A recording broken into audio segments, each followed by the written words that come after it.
Yo, what's good everyone? Welcome back to another YouTube video, and in this video I'm going to show you guys the most efficient and effective ways of looting and the mindset behind looting and what you want to do to get better at it. Getting faster at looting will help your game drastically, a lot more than you might think. So if you're new to this game or you're even old to this game and you kind of know a lot as well, I recommend watching this whole video through because you never know, you might learn something. Oh, and by the way, there's going to be timestamps, so if you want to kind of skip through and hear what I have to say about different things, they should be on the screen right now. So whenever you land, you want to make sure you're the first person to hit the house and the first person to leave the house. You want to be in and out as quickly as possible. At the same time, that doesn't mean that you got to rush through and bum rush the whole thing, but you want to be efficient. You want to go in the house, you want to hit the cabinets, you want to hit the beds, you maybe hit the toilets or the tubs. You want to just gather quick mats. Don't spend your entire time whacking every single thing in there. It's not worth it. You want to gather like maybe 150 mats to 200 mats. Go to your teammates, gather the loot from them, see what you guys got, and then maybe attack someone from there. Now if the coast is clear and let's say you got the spot to yourself, then from then on you kind of just want to hit a couple houses. You don't always have to loot the entire POI, point of interest for people that don't know. If no one is there, you just want to gather enough loot for yourself. Just because you have a decent amount of loot doesn't mean you're gonna necessarily win the game. In some cases it's probably better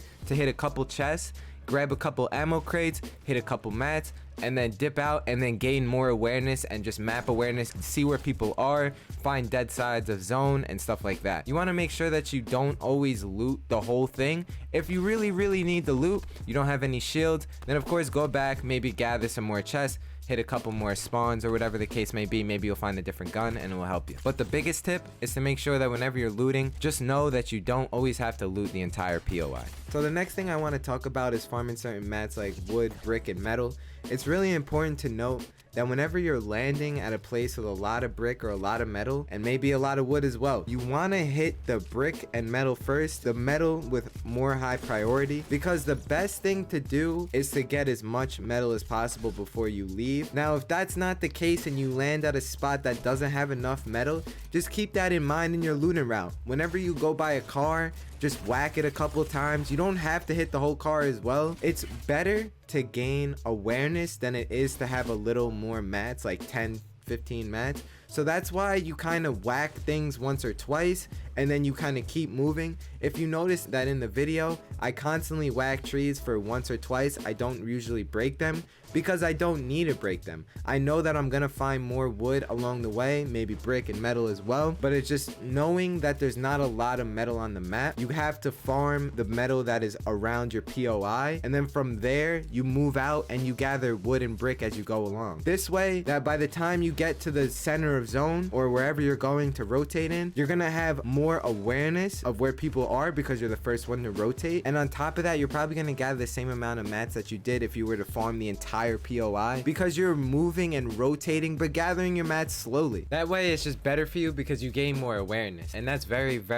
important when it comes to games nowadays. Now for a while this used to be my landing spot in FNCS especially, and other tournaments as well, and I want to point out that I might be brain dead, but at the same time I feel like a lot of people make this mistake as well, and they don't use the porta potties to their advantage. So currently in the game there's a few things to do to move around the map, and the introduction of porta potties is literally like really good. This porta potty in particular takes you to the gas station from the middle of the bridge, and it's really useful because that porta potty brings you to other trash cans as well, and it's really useful because you can get fast movement around the map. It's another way to efficiently loot, and if you're one of those people who have those porta potties or those trash cans at your POI, then make sure that you know for a fact where they take you, you learn them and you study them, because they can be so useful whenever you're getting into a fight or you're trying to disengage from one.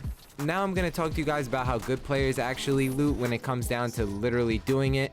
And I'm just going to give you guys some examples about what I mean and just show you on screen. So here we go. Let's get into the first one. So I'm pretty sure that Tfue was the originator of that glitch where you swing your pickaxe like 100 times at a wall by canceling the animation, and you were able to farm mats like at double the speed. Eventually Epic patched that, but the point is that you want to try and farm your mats as fast as possible. So you can do that in today's games by kind of farming, and the second you swing you kind of switch to your gun or your mat, and the whole point is to just speed up the rate at which you farm material materials, which will help you move faster throughout the house and therefore like get outside, gain awareness, going back to the other things I said earlier. So in summary, you just want to constantly take out your builds or take out your map in between every axe swing. The next thing I want to talk about is farming mats on the run. I kind of touched upon this in the beginning of the video, but I want to point it out now. So a lot of people complain when they die to no mats, which is completely fine and happens to me a lot, and I am definitely a victim of this myself. But I want to point out that these go all the way back to these little farming techniques. Realizing how you use your mats is very important. If you're a casual player who loves to burn his mats and loves to just crank 90s and go to the freaking sky with everything he does,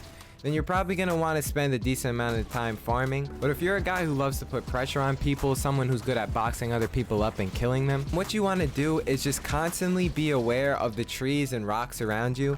It really doesn't take a lot of time to hit a rock or a tree like 3 or 4 times as you're going by. All you got to do is just keep holding the W key the entire time, or moving the analog stick in the direction that you were going previously while you turn around and you kind of hit the tree or the rock or whatever it might be. That way you're constantly moving. You never want to stop moving when you're farming mats. You literally look like a bot. I'm pretty sure if any decent player saw someone farming mats just standing still, they would automatically assume that a bot is in the game and they would probably push you. Now, if that's what you want, by all means, you can go ahead and do that and act like a bot. But the point is to always make sure you're moving, and that way you get further and further with where you want to go and where you want to be, and etc. If you actually liked this video and you made it this far, make sure you actually leave a like. I really appreciate it. And I just want to point out that I do live stream on Twitch pretty often. We've been having amazing streams lately, and if you guys have any questions, you can feel free to come through on the Discord, or feel free to come through on the Twitch chat and ask me there. Also, don't forget to subscribe and turn on my post notification bell. But I also just want to let you know, if you guys want to have a chance to be shouted out in any one of my videos coming up in the future, make sure you leave an idea down in the comment section telling me about what video idea I should do next and which video I should create next. That way I get your guys' feedback on what's really popular, and I also get to make videos that you guys want to watch, so it's a win-win for both of us. But yeah,